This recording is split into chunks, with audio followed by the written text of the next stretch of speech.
الفاتحة.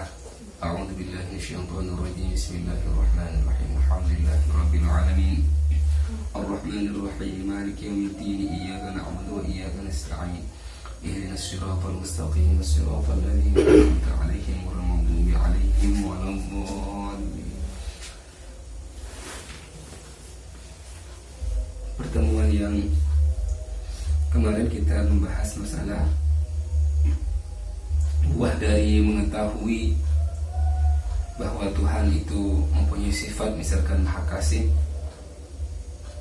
adalah bagaimana menciptakan kondisi rohani kita yang tinggi, yang luhur. Kemudian juga perkataan kita yang bernilai. Kemudian bagaimana kita berbuat dengan perbuatan yang diridhoi, yang pada akhirnya juga mendapatkan derajat yang tinggi nanti di akhirat. Termasuk juga mengetahui hukum-hukum Al-Quran, karena kita tahu hukum-hukum yang ada dalam Al-Quran. Bagaimana kita kemudian menjauhi kedurhakaan itu dan mengikuti apa yang diridhoi oleh Allah melalui sebab kita tahu terhadap hukum-hukum Al-Quran.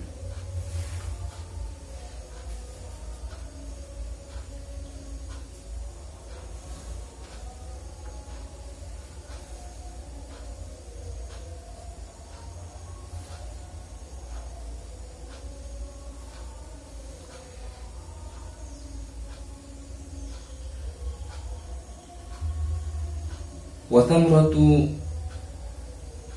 معرفة خساسة الدنيا وفنائها احتقارهم وعدم الالتفات إليها. Dan buah dari kita mengetahui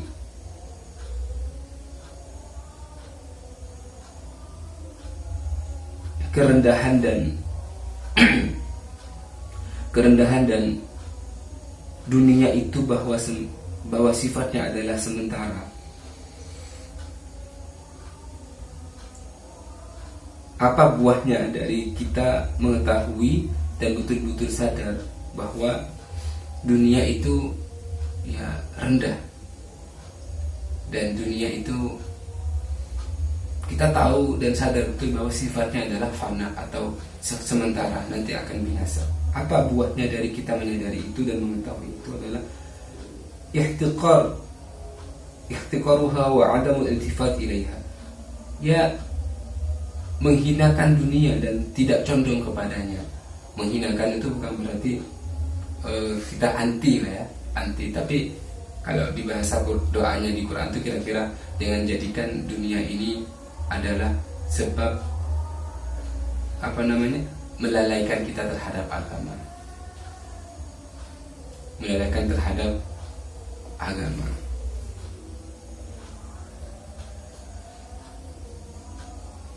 Wala taj'alid dunya akbar hammina, dan jangan jadikanlah dunia ini sebagai kepentingan saya yang paling besar.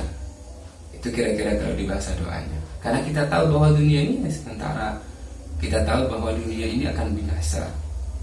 Kita tahu bahwa dunia ini ya rendah dibandingkan misalkan ibadah kita, dibandingkan dengan akhirat kita.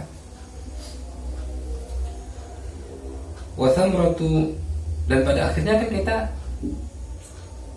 berpaling dengan dunia itu. Berpaling, tidak terlalu menggebu-gebu, tidak juga memikirkan dunianya orang lain. Ya kita biasa saja.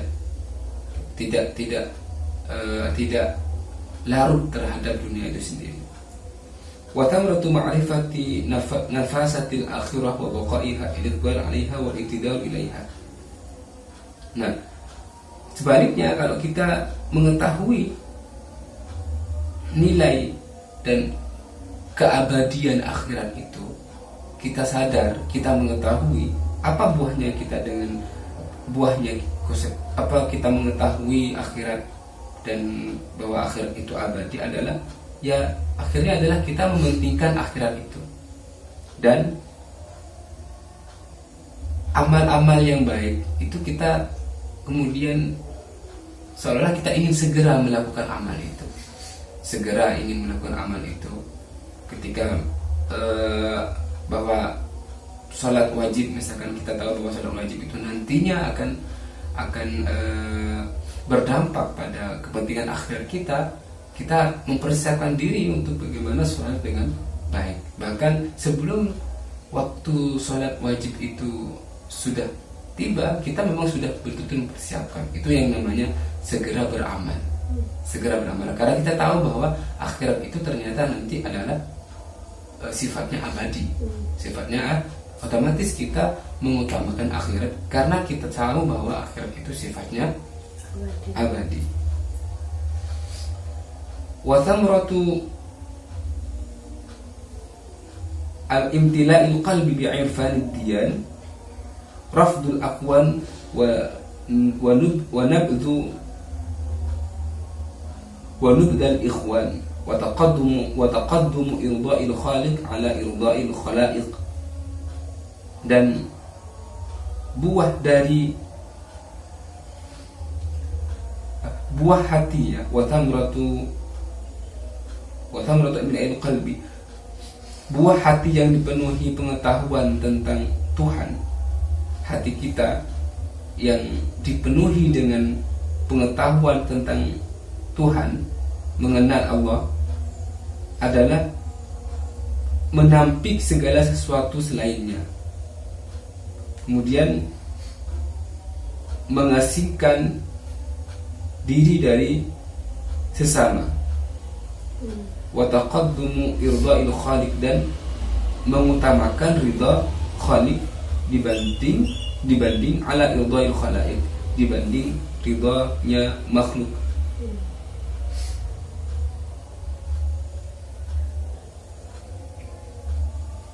Jadi buah hati yang dipenuhi dengan pengetahuan Allah,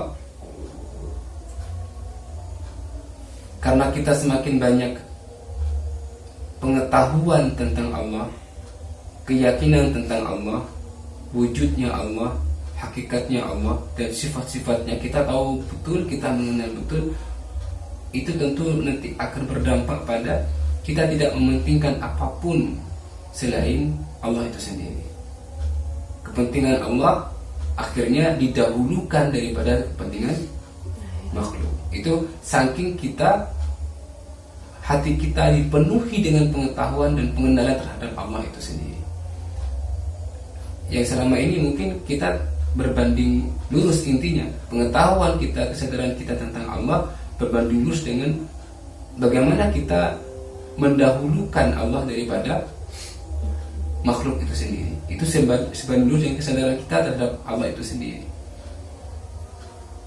Intinya bagaimana hati ini semakin lama semakin dipenuhi dengan pengenalan kita atau ma'rifat kita kepada Allah, sehingga berdampak pada bagaimana kita mementingkan Allah daripada makhluk. Bukan berarti makhluk itu kita kemudian abaikan, tidak, tapi kita tahu betul prioritas mana yang didahulukan, yaitu Allah, dengan bagaimana nanti kita setelah itu mementingkan makhluk-makhluknya Allah. Wallahu a'lam bishawab. Wassalamualaikum warahmatullahi wabarakatuh.